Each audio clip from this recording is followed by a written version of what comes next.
This is the amazing Temple of Man at Luxor in Egypt, and I'm really grateful to John Anthony West, who introduced me to the work of Schwaller de Lubicz in his film Magical Egypt. Schwaller de Lubicz was an alchemist and understood the symbolic language of the temple.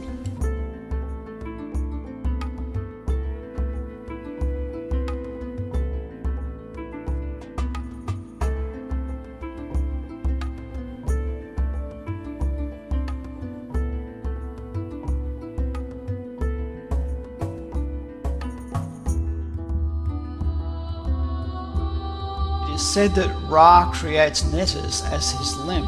This indicates that the netters are part of the Ka, or the body of Ra, the double and the vital energy. Ta gave birth to the 9 netters. Ta is found as the heart within the body and the tongue within the mouth of each netter. In Schwaller's book on the king, he tells us that the king can wear the netter crown, allowing the netter's functional divinity to act and work through the king himself.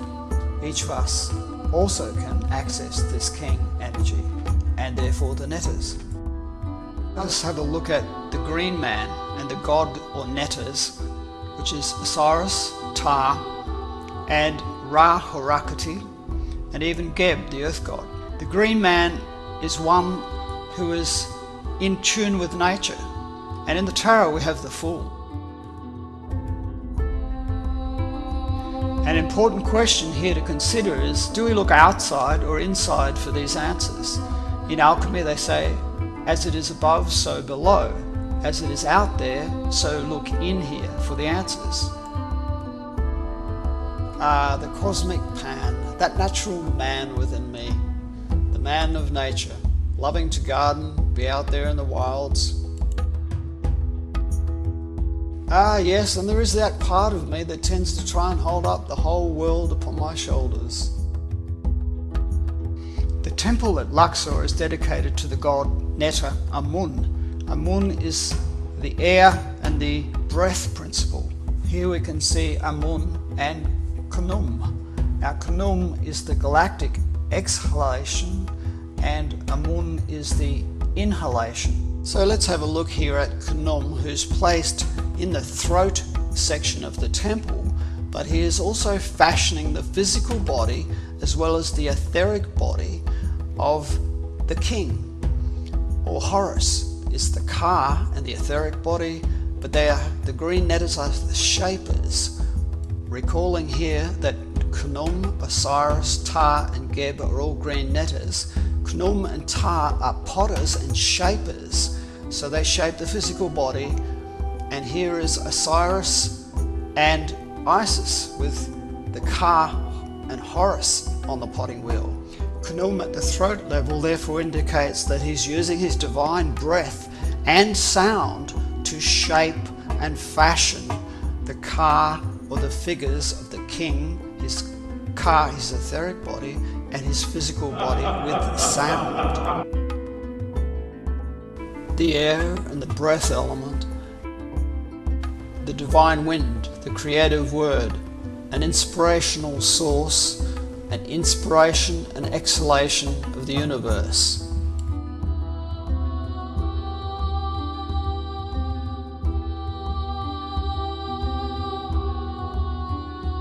Now I'd like to introduce the idea that the tree is a representative of nature and the etheric body. And here we can see a tree-like structure which is more like the lungs. It's a hollow place in which the figures at the bottom, the chief, communicates with a shaman who then walks into the cave of the ancestors, talks to the members of the 7 caves or the 7 chakras, brings information back out. It's then relayed to the king in various stages of his life, both as a young man and as an old man, when he's given instruction by the other netters. The tree structure is the vital body. Therefore, the king's Ka is being instructed by the netters of Thoth and Shizet with writing, and it's being encoded with a magical language. Here we can see Osiris as a green netter encircling the Duat. I've coloured his body, circled in green.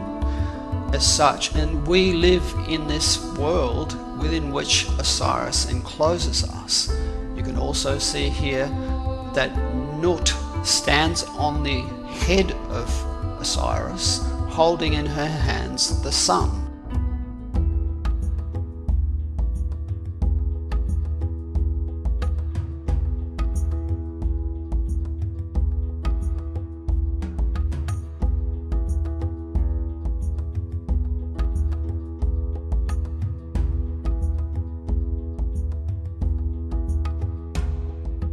Remember that Geb too is a green netter like Osiris, and he is an earth god, the representative of the green nature and the nature of man, and the man within our nature. Osiris, as the wise king in nature, is equivalent to the god Pan, and also to the forest lord, who actually owns and rules over the kingdoms of nature, devas, plants, and all that grows within the plant realm, or even the etheric plant-like body of our energy field, which can totally regenerate. This older, wiser father of nature bids us take off our head and get to know our own nature so that we too may regenerate and heal.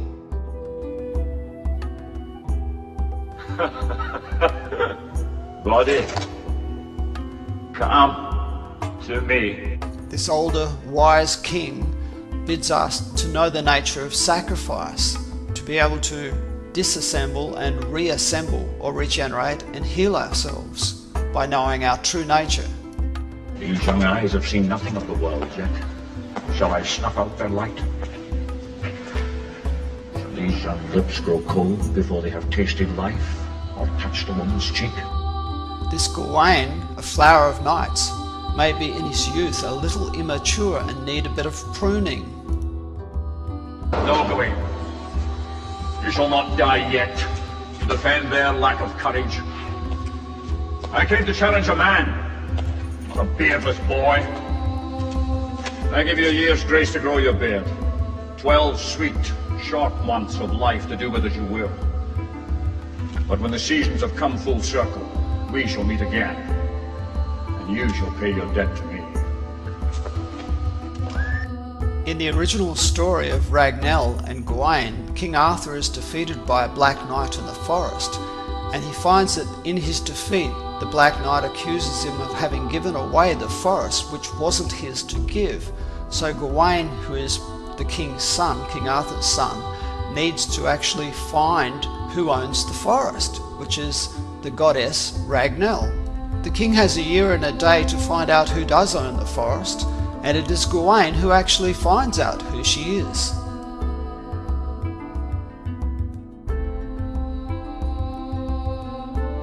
You're not playing my game, Gawain.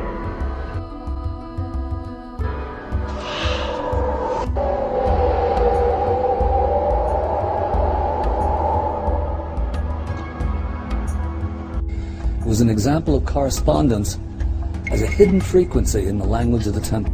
There is encoded in the stone the tone or the tonal nature of the temple itself. Instruction. With the power of sound, we can rebuild and heal ourselves.